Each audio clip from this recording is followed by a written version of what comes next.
ഈശ്വമിശിയായിരിക്കും സ്തുതിയായിരിക്കട്ടെ.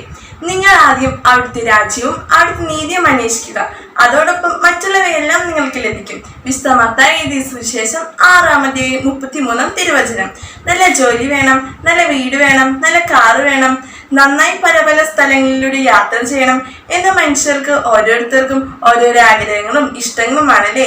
പക്ഷേ നമ്മുടെ അടിസ്ഥാന ആവശ്യം എന്താണ്? വെള്ളം കുടിക്കണം, ഭക്ഷണം കഴിക്കണം, ആരോഗ്യം സൂക്ഷിക്കണം, താമസിക്കാൻ ഒരു വീട് വേണം. ഇക്കാര്യങ്ങളെല്ലാം ഉണ്ടെങ്കിൽ ബാക്കിയുള്ള കാര്യങ്ങളെല്ലാം രണ്ടാം സ്ഥാനത്താണല്ലേ.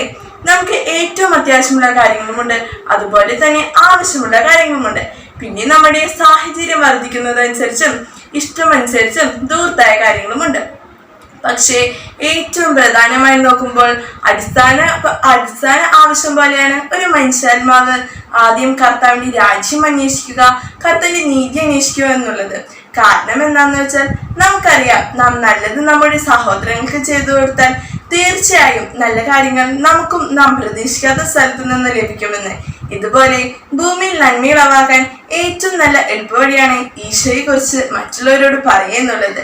ഈശോയുടെ നീതി നമ്മുടെ സാഹചര്യങ്ങളിൽ സ്ഥാപിക്കുക എന്നുള്ളത്. ഒരു കാര്യം ഉറപ്പാണ്, ഈശോയുടെ ഇഷ്ടത്തിന് വേണ്ടി നമ്മൾ നമ്മളെ തന്നെ സമർപ്പിച്ചാൽ ഉറപ്പായിട്ടും നമ്മുടെ ഭൗതിക കാര്യങ്ങളിലും ആവശ്യങ്ങളിലും ദൈവം തക്ക സമയത്ത് നമുക്ക് ഉത്തരം നൽകും. അതുകൊണ്ട് തന്നെ ആദ്യം ഈശോയ്ക്ക് വേണ്ടി നമ്മളെ തന്നെ സമർപ്പിക്കാം. ബാക്കിയുള്ളതെല്ലാം ഈശോ നമുക്ക് വേണ്ടി ചെയ്തു തരും.